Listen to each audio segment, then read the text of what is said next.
Hello and welcome back to another episode of From Prison to the Streets. I'm Eric. I did 11 years in prison and I talk about prison stuff. Not talking about prison stuff again. I'm going to have to start changing my intro if I don't get better soon. I wanted to let everybody know that I'm out of the hospital and I wanted to thank everybody for your support and your concern for me while I was in the hospital. I'm going to let you know how I'm doing and what's going on with me. So yeah, that's what we're doing. I'm still very sick, so please excuse me if I pause a lot, say a lot, or I have to gather my thoughts or my breath.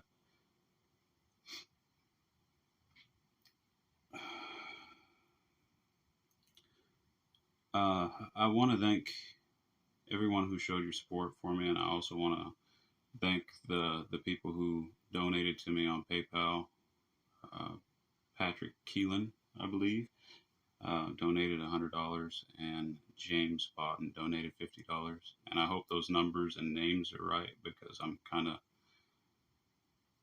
not back to 100%. My thoughts are still a little bit foggy. Uh, so I apologize. I also want to thank my friends on YouTube, different channels like Brandy from Here on Mars, JD and Marita from the Deadly Tarantula Girl channel, and Detroit Wrecker, Patrick, Dirty Pat Walsh. I really appreciate all you guys. On YouTube, sometimes what we don't talk about a lot that we should is the great community that we can build on this platform. And speaking of which, I also want to suggest that you guys get a minute. You go over and check out my brother's channel. It's a little bit like mine. It even has a similar name. It's From the Bars to the Bricks. I'll put a link to that in the description. He's starting a prison ministry, and his channel kind of takes it's a part of that. So it takes a different approach to some of the things that I talk about in a prison context. He also talks about important and sometimes controversial issues, and it's a unique channel. He's growing it and doing good things, and he's trying to help with people. His ministry is a service-based ministry. It's more about helping people than preaching to people, which is something that I've always respected. Love in action is always more powerful than love in a word. But getting on to how I'm doing, I'm out of the hospital. Basically, from what I've been able to figure out from my doctors, is back in August, I went to the doctor for a sinus infection. My eyes were swelling shut. One of them had pus and blood coming out of it.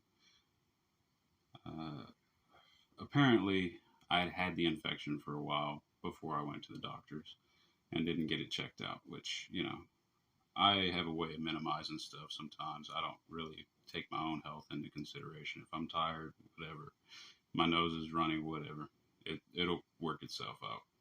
I'm not big into going to doctors.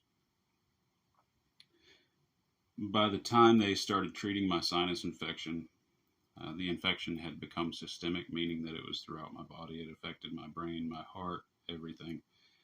The doctors thought it was just a sinus infection, so they did sinus surgery. They thought that would help, and they put me on antibiotics. The infection was too advanced by that point, and it had become life-threatening. From what I understand, it was meningitis as well, because it was causing swelling on the brain and stuff. It was inflammation of the meninges, but it was not so much so that it had caused spinal fluid leakage. It also affected my heart. My blood pressure's been through the roof. And so what they did for me, after they were giving me IV antibiotics every day and steroids, they put me on prednisone. They put a PICC line in me. Well, not a PICC line, it's a midline. It's basically a tube, kind of like an IV, but it goes into a bigger artery. And a PICC line would go all the way down into your heart. Midline stops right about here. It has a lower risk for infection and complications, and it's more appropriate for home care. So I have one of those, and I have to inject antibiotics into that every day. I have a whole care package of syringes. That's just the saline. The meds are in my fridge, and there's more syringes for other things in the fridge, like you flushing the thing and taking care of this midline. I guess it's a high maintenance thing. Trying to see if there's, I want to tell you guys what I'm going to be doing here. I'm recovering still. I'm still very sick, very weak. My studio's dismantled because I had converted my studio into a bedroom for my mom. So I can't really shoot in the studio. But I'm going to try to set up a makeshift studio right here on the couch so I can put out some content for you guys. Might not be my normal content. Might be a live stream just chatting with you guys or something like that. Or sitting here playing the guitar on the couch. Just stuff, that makes me feel good. I might do some streaming over on Twitch. And I'm trying to get a podcast started. I know a lot of my viewers are actually listeners. You guys listen to my stuff on your way to work or while you're at work and stuff. And audio is something that's pretty easy for me to do. So we'll try to get something rolling. I just got to try to get a small setup in here that I can manage in my current state.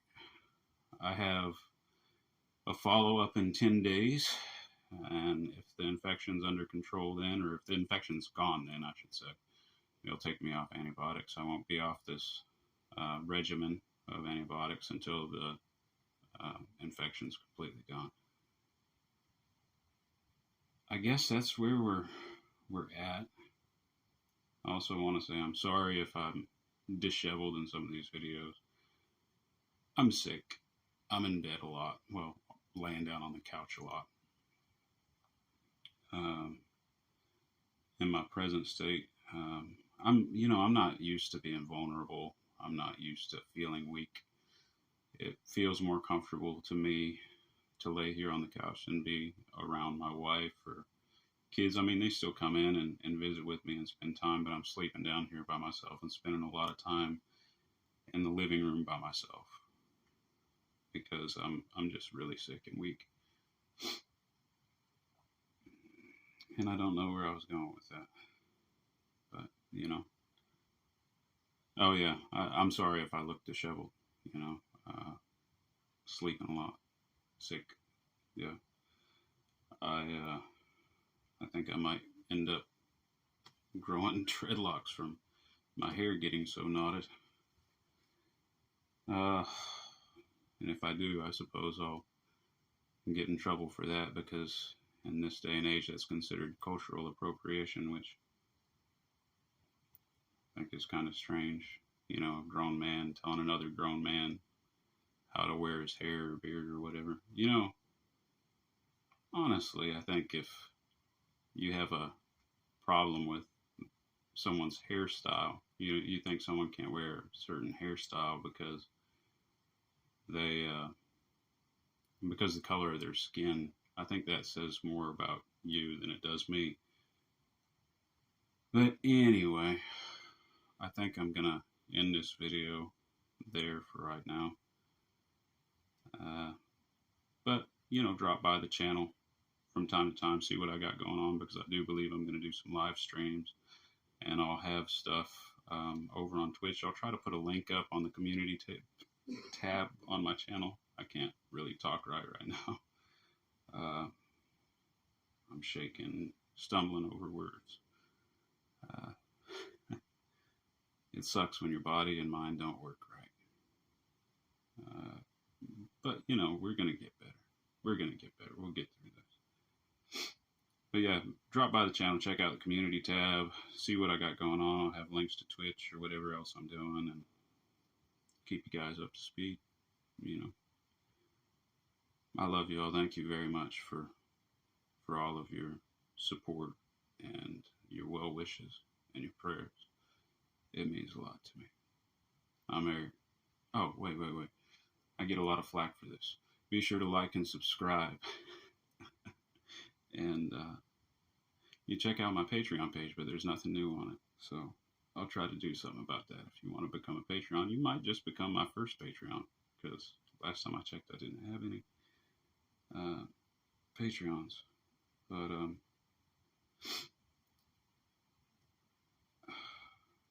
I'm Eric. This has been another episode of From Prison Streets. I will see you all later, and I will try to be healthier next time we meet face to camera later on.